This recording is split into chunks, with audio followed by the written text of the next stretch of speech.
This is Senior Pastor Larry McCord, pastor of New Birth Christian Ministries, Incorporated, located on Long Island, New York, reaching out to you wherever you may hear the sound of my voice, sending out the Word of God. I know many of you are troubled today, but you don't need to be afraid because you're God's property. And He said, no weapon formed against you will prosper. This is taken from Isaiah 54, verse 17. The only thing you can rely on is the Word of God. Tune in and listen to New Birth Christian Ministries on YouTube channel. I look forward to seeing you. Greetings in the name of Jesus.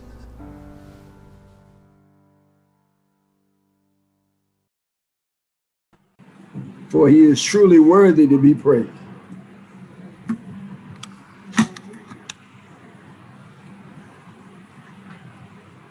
Today, the topic is Moses and the people of God.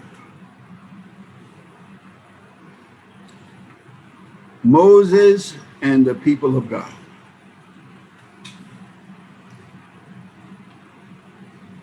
Perhaps no person in history outside of Jesus Christ has made such a profound impact on the world, such as Moses.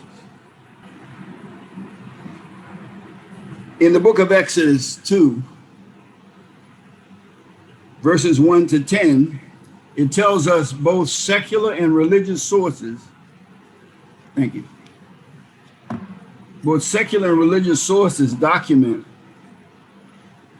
the exodus of the Hebrew people from Egypt. And the man who led them through the wilderness was Moses. We of the Christian faith, sometimes we don't realize that God has raised up some people to such stature that even people of other faiths revere them. Moses was revered as a prophet by the Muslim faith.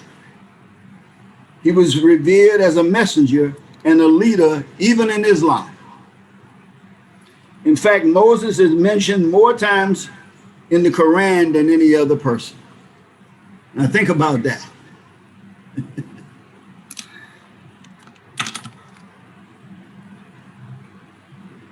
I'm gonna cover about 5 points. And my goal is for you to understand that God's ways are not our ways. That what you think should happen and what God thinks that's gonna happen usually don't look nothing alike.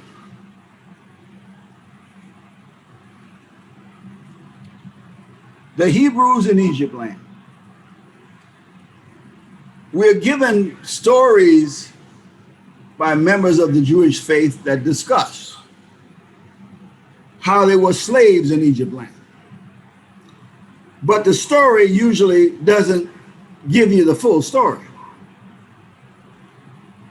Because usually when God people get into trouble, it's because they got themselves into trouble. Hebrews had been into Egypt for generations. And if you remember the story of Abraham, who had no children, God said, if you serve me, I will give you more children than there are stars in the sky. And God did just that. But as you go down the genealogy, you remember that there were several brothers, and there was a younger brother, and they got jealous of the younger brother because his father gave him a beautiful coat. And like some people, when father gives one person something and you don't have that, you might get jealous. And in this case, they decided to kill their brother, throw him in a hole, and say to their father that the wolves ate him. Now, I don't know about you, But if I decide to kill anybody less my brother, in the Bible, that was a sin. So these people of God, as they moved through generations, started to plot to commit sin on their own flesh and blood. But the older brother said, listen, we don't need to kill him. We'll just sell him into slavery to a passing caravan. And that passing caravan took him as a slave, and he wound up in Egypt land. But as God works, and he taught the younger brother how to have dreams and vision, and he told his brothers these dreams and visions, that's part of what got him thrown in the hole. You can't tell everybody everything that God tells you, because people look at you funny, like why he told you that. And what did he tell you about me? Because that's how they think. So going along with the story, now that you've gotten the backdrop, the part that ain't in the movie, how they got into this country, God kept his promise, and he multiplied them. And he multiplied them, and he multiplied them. And the Egyptians looked up and said, whoa, they got more of them than there are of us. And they became so numerous that they became a threat to the Egyptians. Latinos. Oh, that don't go in the sermon. Undocumented people. That don't go in there, but if you read between the lines, similarities occur. One of the things I can tell you this is, it pays to know your history because you're going to see it again. So one of the pharaohs decided to enslave them. Now think about this for a second. There's fewer me than you, and I enslave you. God selects a leader. Now think about something for a second. There are hundreds of thousands of these Hebrews in this country. There are thousands of leaders. How come God don't go, oh, there's a good one over there. Or let me take two of these over here. Let's get wise. How come he don't choose none of them people that's leading the tribe or the group or, the sect? Think on that for a second. But the person he chose is shown to us in Exodus chapter 3, verses 1 and 2. And we'll go to that for a second. Because if people teach you stuff and they don't go to the word, be careful. Now, a man in the tribe of Levi married a Levite woman, and she became pregnant and gave birth to a son. When she saw that he was a fine child, she hid him for 3 months. Now, their definition of fine was beautiful.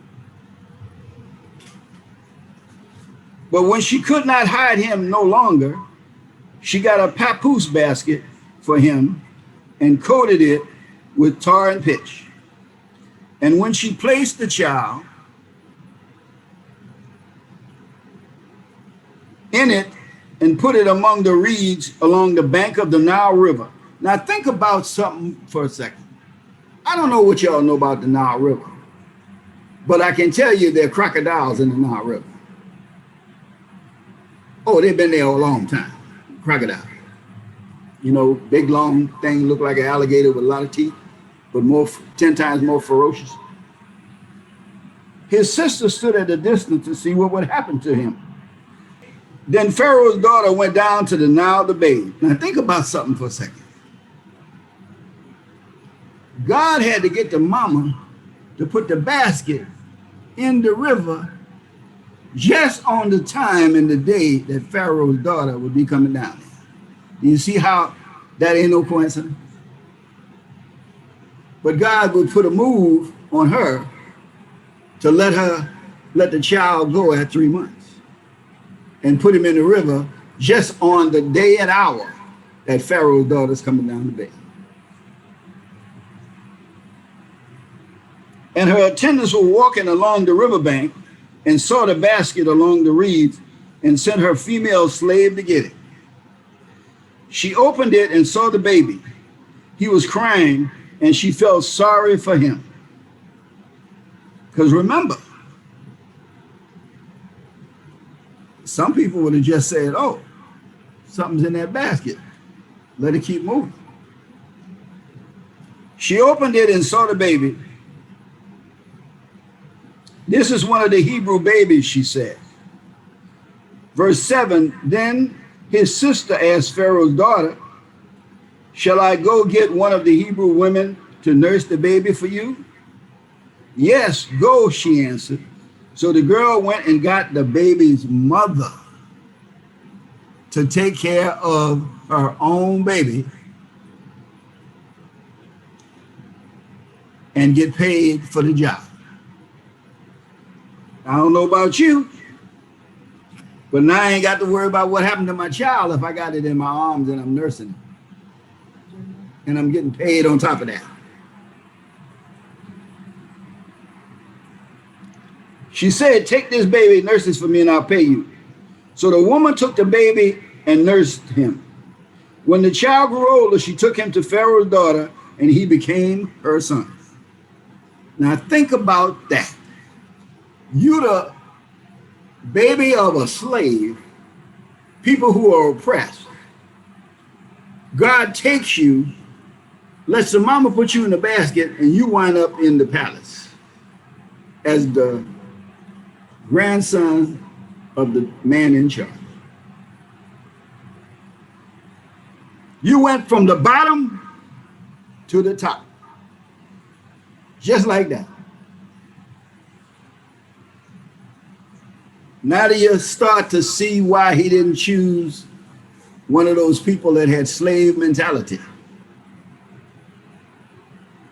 It don't say this in the Bible, but you know, those of us that understand how to divide the word says, how do I take and make a prince or a king out of somebody that's okay with shining shoes?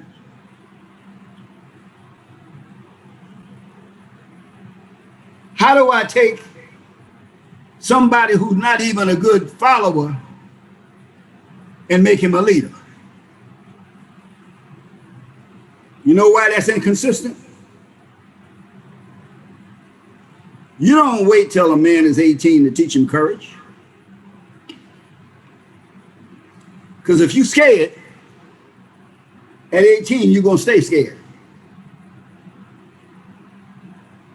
If you've ever watched any documentary movies, they take young men at a young age and teach them how to wield a sword. They don't wait till it's time to go in the army to teach them how to wield a sword and do martial arts. You're going to get all beat up. If you've ever watched a martial arts dojo, you'll see the kids in there this size, yellow belt.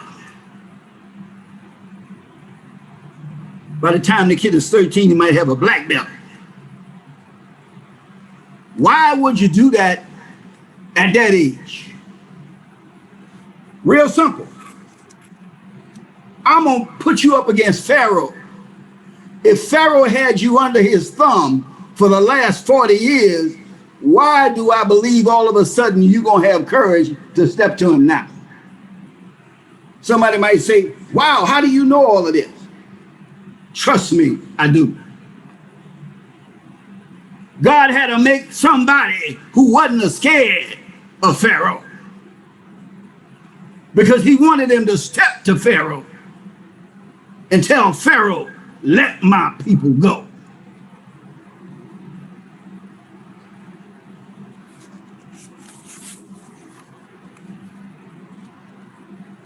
Now, somebody might say, well, wait a minute, this is God. Couldn't he just blow some hot wind over there and knock Pharaoh out and kill him and knock him down? Yeah, he could have. But how did you become a slave in Egypt land in the first place? You see, we oftentimes want to leave out how we got in the mess that we in. When everything is good, we can't come to church. When our bank account and 401k is looking good, we're going to play golf today. I think I'm going to go to the opera. I think I'm going to go to a Broadway play.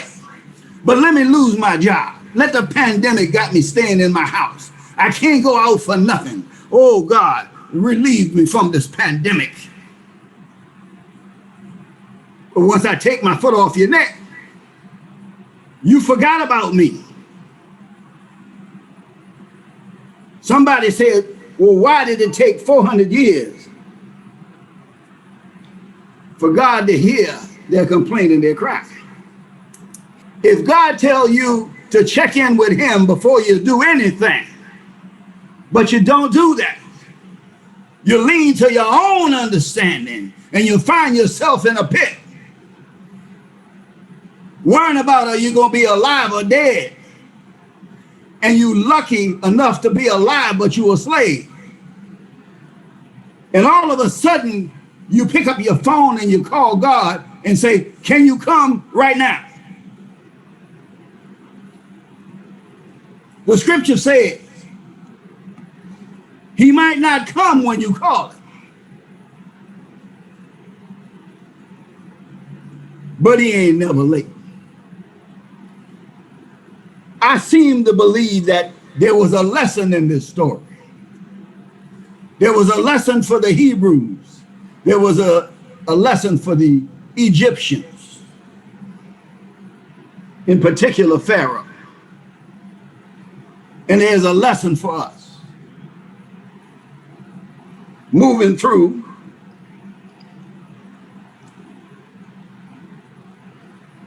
we've looked at the fact that God chose somebody who wasn't tainted by their situation. Many of us want to look at our present situation and think that it's over. I've told you this time and time again. You can believe the doctor's report. You can believe what the nurse might tell you. You could believe what your Aunt Susie might say. I had one of them conditions and I lost my left leg. But let me tell you something. I'm here to tell you that it ain't over until God says it's over. Because God looked at the leaders that they had and said, nah, won't do it. Let me make a new one. And to show you his hand was moving from day one, Pharaoh was killing all the babies, all the firstborn, all the males. Even in that situation, God had his hand on the little boy. So he fixed it so that the baby wound up under the protection of the very man looking to kill him.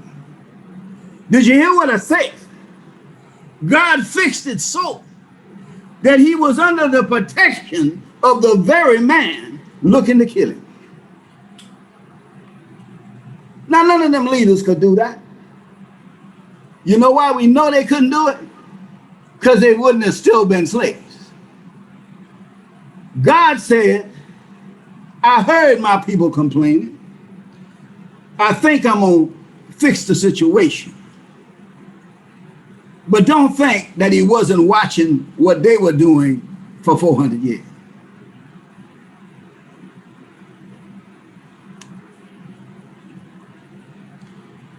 The burning bush. Skipping ahead, Moses grew up and he knew at some point he was a Hebrew. And so did the Hebrew leaders. Because you can't imagine that this lady had a child that was sitting in the prince's throne and she didn't tell nobody. Proud mother probably told somebody, and that somebody probably told somebody else. My son is a prince of Egypt. So the rumors got around, and Moses one day, when he realized who he really was, saw one of the slave masters abusing one of the slaves, probably trying to beat him to death. because he didn't lift enough bricks that day. And Moses, trained in the art of warfare, probably rippling muscles, buff, you know, because he's a prince. And you know, they said he was born fine. Came up there and snapped the little guy's neck. And then one day, he realized somebody saw him do it. He ran away because he didn't want to face the music. And it said he was gone on the backside of Egypt for 40 years. That's a long time to run away from God, isn't it? 40 years. So if I'm him, I'm thinking, God didn't forgot about me. You know, wasn't no whale with no teeth. Got away.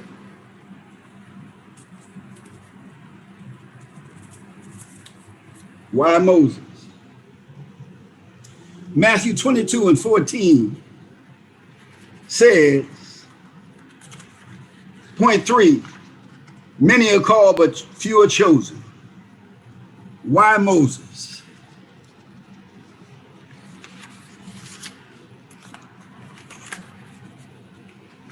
In the book of Matthew, it says, many are called, but few are chosen. And many people wonder what that means. But on this particular situation, there was a great leader, a king who gave a feast. And he prepared a wedding feast for his daughter. And many of the guests didn't come. So he told his servants to go out and invite people from the surrounding area, because I got this great banquet, plenty of food. I need some guests. I want people to see my daughter looking all beautiful on her wedding day. So people were given these invitations to come to the feast. But there was one man who came and he wasn't dressed correct. So when they got him, the king said, didn't you know that you was coming to a feast for the king, the daughter of the king? And the guy said, yeah. He said, well, you dressed like that? So he told his men, throw him outside. They're going to be gnashing of teeth. Most of us who read the Bible know gnashing of teeth means you going down. And you ain't going to hit the ground, but you're going to still be going down. Now think about this for a second. God invites us to come over to the good side. Some of us might get one invitation. Some of us might get two. But I often think Saul was given one time to be disobedient. So I ain't planning on how many I'm going to get. I'm going to try to get it right the first time. Because that man who came to that wedding feast didn't have the right clothes on. I'm sure he didn't see on the back of that, if the king see me dressing raggedy, they're going to be a problem. But ask yourself this question. When God tells us what he expects from us, and we show up incorrect and out of order, how do we know we're not going to be like the person that was invited that didn't come correct?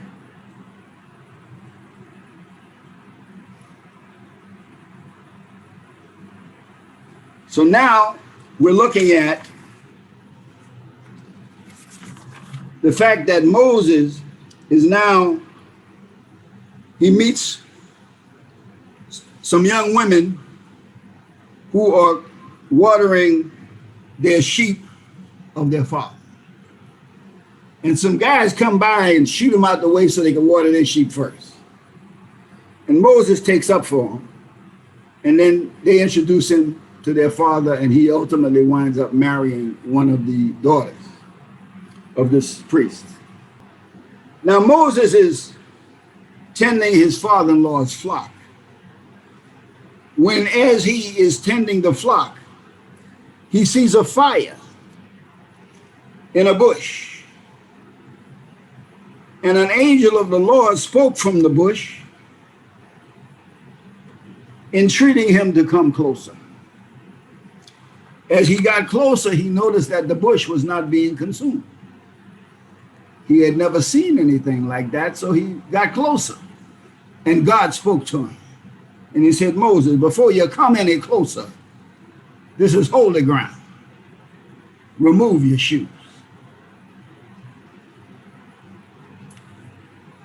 Now, I don't know about you. God don't speak to everybody, and he don't speak to everybody, even the ones he speaks to every day. So this had to be some kind of revelation that God is talking to you from a burning bush. God tells Moses that he's chosen, that he has heard the cry of his people. Now remember, God's covenant with Abraham is not broken. Just because you're in trouble doesn't mean God has forgot about you.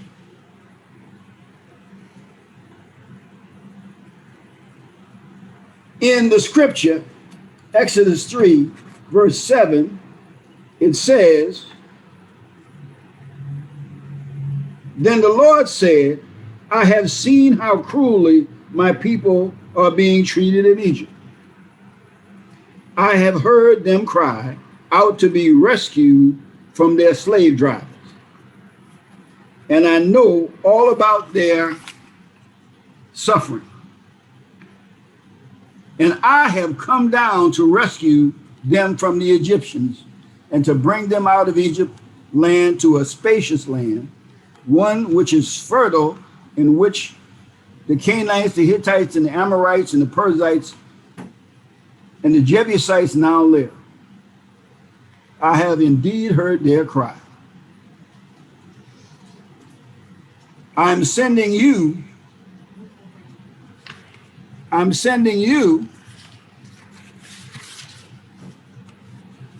Notice what he says. I'm sending you to the king of Egypt so that you can lead my people out of his country. In other words, he didn't say lead them out of their country. He said lead them out of his country, because I got a new, better place for you. I want you to understand, if you serve God, that the situation that you're in, if it's not good, and you're serving God, he knows that the situation is temporary, but I need you to know that. He may not use the person you think is going to help you, but he may put somebody else in your path to take you where you need to go.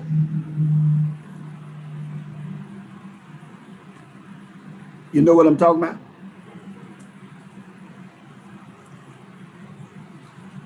Because if you stay following that person, you're going to stay a slave. But notice something. Even though Moses ran away from the job, did God find him or what?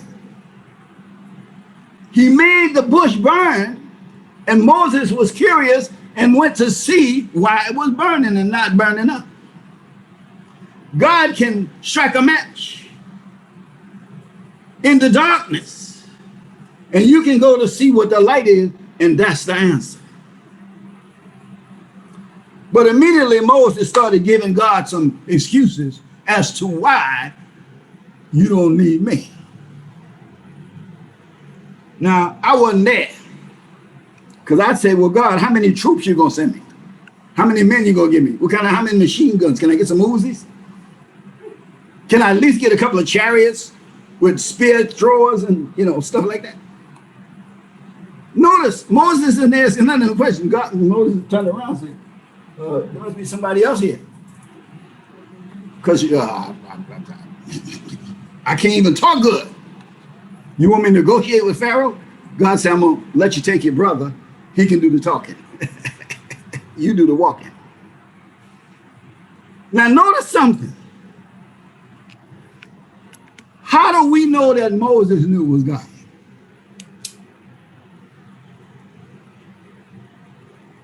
He didn't ask for no help, did he? Because doesn't he know what Pharaoh got? Wasn't he in the palace? Didn't he know what David knew? If he with me, I got all the help I need. How come we don't know that? How come we worry about what the boss is going to do if I don't tell him what he want to hear? When he tell me I got to work on the weekend and I got something to do, how come I'm scared to tell him anything? Why we fear man more than we fear God? Why is the Broadway opening of Cats more important than church? Now you understand why God didn't choose none of them leaders? They did not have what it took. God knows what each and every person has. It's not what you say you got, it's what he knows that you got. Let's go back to Moses trying to get these people out. I started off by saying in section 3, many are called but few are chosen. There were hundreds, thousands of Hebrews and thousands of leaders, but God chose Moses. Let me edify you. I'm going to jump ahead so you get the picture, the full picture. Jesus preached to 5,000 people when he did the Sermon on the Mount. But he had over 500 disciples. Disciples were students of God. But he knew he could not teach those 500 to get the job done that he needed to get done. So he narrowed the field down to 12 men in his inner circle. If you wonder why there's so few of you, because you see, God got a different plan. It ain't the plan Big Bueller got. It's God's plan. Because notice I told you, Jesus could get 5,000 like that. He even could get 500 out of the 5,000, 10% like that. But how many did he choose to train one-on-one? 12. 12. These 12 men were his inner circle. Somebody might say, wait a minute, I thought he was talking about Moses. What is it? Whoa. If you can't divide the word of God, you don't understand the Bible, and you keep lying to people and tell them you do, you don't. Now, if I hurt your feelings, I'm sorry. But because you can do math don't mean you can do calculus and quadratic equations. I'm taking you to quadratic equations and trigonometry. If you can't handle that, switch the channel and let somebody tell you about the stuff you understand. But you see, when Jesus was teaching the 12, he taught them things that they didn't understand. And because it was only 12, he could break it down for them. Remember, these 12 men were the elect and the select. He told them during the storm on that boat that he sent them out on, where there was no storm when they left the shore. And he went and laid down and went to sleep. When the boat started rocking and the water started coming in, these were not the 5,000 or the 500. These were the 12 elect. All 12 ran to him and said, don't you care if we perish? I hate to tell you something, but the 500,000 people that died of coronavirus, actually 600,000, was a wake-up call for us. Some people acting like it didn't happen. Some people don't understand that the devil ain't got that kind of power. Now, some people are going to say, oh, he said God created the coronavirus. No, I didn't say that. I said the devil don't have that kind of power.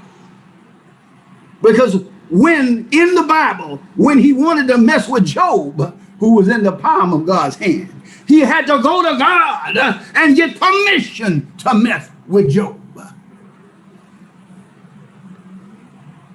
So let's say you want to say the devil created the coronavirus.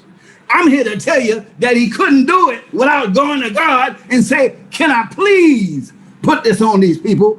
Because you say they love you, and I bet you they ain't going to go to church. The minute you let up off them, they're not going to go to church. I hope God didn't take the bet because the devil won that one. Oh, I'm back. I can go to the games. I can go to the Knicks and the Nets and this and that. Going back to the topic that I'm on. In the 12, he chose Judas, betrayed him. Now, did the devil whisper in his ear? You better get them 30 pieces of silver because he's going to leave town and you ain't going to have nothing. I don't know. But he betrayed him. Sold him out. He saw the power Jesus had, but he took the 30 pieces of silver, sold him out. When somebody in your family sells you out, don't be surprised. If they sold Jesus out, who are you and me? We ain't nobody. Get over yourself. We live in a cruel, wicked world who don't respect God, who don't give him the power and the glory that he and the honor that he deserved. Because if we did honor the Sabbath day, keep it holy, 6 days shall I labor. And on the 7th day, you better check in with me. Or I'm talking right now language. Or I got to go to the play today. I think I'm going to get my clubs out. Go play 18 holes.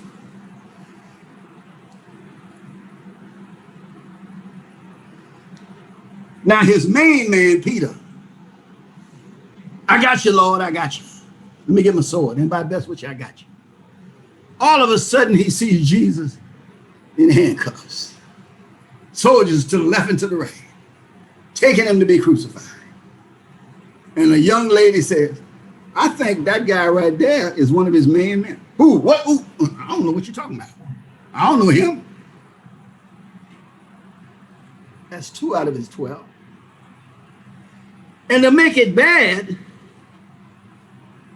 when they said he rose from the dead, Thomas said, no. I know he good, but he ain't that good. I will only believe it if I can put my hand in the hole and run my finger through so I can see that it's the same man, because I think y'all drank too much wine.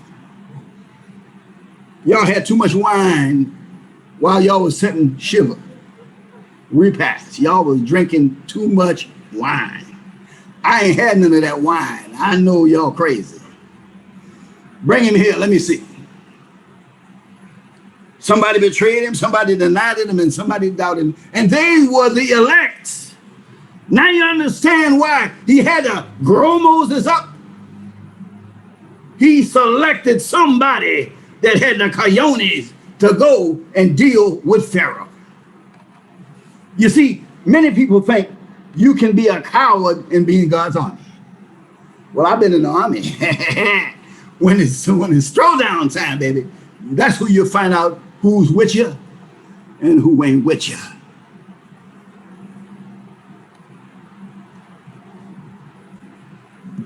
Think of people called into God ministry. And Sunday comes and the devil sends his troops to the battlefield. Because the devil got a lot of soldiers now, just like Pharaoh. He got a lot of soldiers.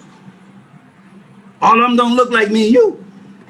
You know, some of them got that lipstick on. Baby, you don't need to go to church. Stay in bed now. Feed you here. Here's some grapes. My good friend Reverend Carter says, the devil don't need no new tricks. The old ones work too well. Somebody might say, wow, that guy's all over the place. He's talking about Moses, he's talking about Jesus, and he's talking about the devil with his tricks. Question. Who do you think told Abraham's children to throw their brother in a hole and tell their father he's dead? God or the devil. And as a result, didn't the whole nation end up in a land that enslaved them? And what did he have to do? Trick just a bunch of people, a few little people? McCord, get the people to sign this contract, and it's $1 million. You get 100,000. Just 3-page document. Just you bring your notary stamp, 100 grand. And you think the devil don't try me? you got to find somebody else. I'm not doing that. Well, he's on drugs. Legitimate drugs. They're gonna put some stuff in his arm, and he ain't gonna know what he's signing. And you got your little notary stamp. Boop. It's gonna be kosher. I said, find somebody else. I don't need it. He said, well, I know you're trying to build a church over there. 100 grand will help a lot, won't it? Yes, it would. Let me show you the dough, brother. You need to find somebody else. Well, I know you need this money. You're right, I do need this money. Here. I'll see you later. Nice talking with you. You telling me the devil ain't gonna make a move on all of us? Why does he do that? Why does he do that? Because it works. Okay. Going back to getting closed out here.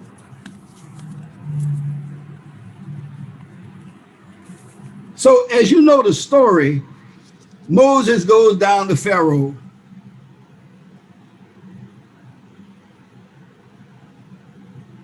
And he says to Pharaoh wants to know the nature of his business. Now Pharaoh know who he was now. Pharaoh know he grew up like his brother. So Pharaoh goes, what you want? Ain't seen you for a while. What you want? He say, I'm working for God. And God say, you got to let these people go. So Pharaoh looks to behind Moses to see what army he got with him. And he don't see one. And Pharaoh start laughing. Say, you and what army going to be messing with me? Because he said, they ain't going nowhere. I need them to build them temples and them tombs and all that stuff I got them doing, that I don't have to pay for. I'm not letting nobody go. And Moses said, God gonna put a plague on you. And Pharaoh said, bring it. You know that there was 10 plagues. Each plague was harder than the last. And finally Moses said, we're gonna put a curse that all your firstborn, same thing they were doing to them, no, is gonna die. So when Moses goes back and he tells the Hebrews this, the Hebrews say, hey, listen, you realize we living in Egypt, right? That means our kids gonna die too. Moses, you crazy? What you doing? So Moses had a little chat with God, and God said, man, I got that. I got that covered. Take a lamb, put the blood over your door. And as long as you stay in that house, when the Grim Reaper come by, you cover. Now, needless to say, Pharaoh didn't know that instruction. And it was crying going on in the palace because Pharaoh's son got killed. And Pharaoh was so heartbroken. As you know, he let all the Hebrews leave. But watch this. God made sure that they gave them all their gold. The Hebrews got all the gold and all the silk and everything. And just go, move. Go. 10 plagues. Now, could God have killed him in one? Of course. Could he have taken him over in one? Of course. Watch how we think. Well, God, I'm going through this situation. You could fix this right away. Have you ever thought that we were under the pandemic for about 18 months? And when people were going through this thing, they were praying for God to heal them. You know what I kept thinking? I wonder what they're going to do when God take this situation off them. I wonder if they're going to realize that they need to be serving God because that's the message, guess what? You see them, don't you? In fact, many people who are actually saved are not here. The minute God does something for you, we forget it. Now watch something. In this story, you do realize beyond Moses that as soon as they got across that water and God killed up all the Pharaoh's army, they got over there and they disrespected God. You do realize that. They made a fatted calf out of gold and started to worship. Do you see the similarities? Do you see the similarities with now? Because the plague that was put on Pharaoh, we just had a plague. Let me close it out. God parts the Red Sea. In Revelation 17 and 14, this is what it says. They will make war against the Lamb, and the Lamb will triumph over them, because he is the Lord of lords, the King of kings, and he will be accompanied by his called and chosen and faithful ones. Oh, the war ain't over. But I think you know that people like Judas don't get to participate anymore. In other words, the army is getting smaller. But guess what? How big an army did Moses need to defeat Pharaoh?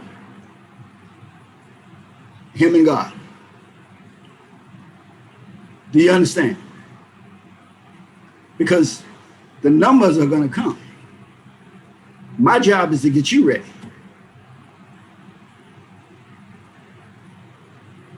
Because can I get you ready if you think you ain't got to do no work?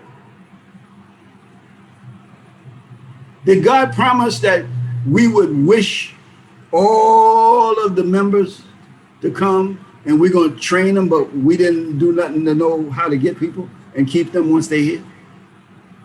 Do you notice our message is not the same as everybody else? Have you ever noticed have you ever heard that when you stand before the throne of grace, either Jesus or God asks you, are you a member of the Methodists, the Seventh-day Adventists, or the Jehovah's Witnesses? Have you ever heard that? Do you think God cares about that? What do you think he cares about? Have you committed your soul, your life to him? And have you done what? Not like Peter, don't deny him. Not like Thomas, don't doubt him. But like Moses, realize that if you and God are the majority, and there is no weapon formed against you that will prosper. This is Pastor Larry McCord. Thank you for attending our services today here at New Birth. We appreciate your contribution and support. God says it's better to give than to receive. Please visit us here in person when you get an opportunity. But you also may visit us on Zoom. May the blessings of the Lord go with you, and go in peace.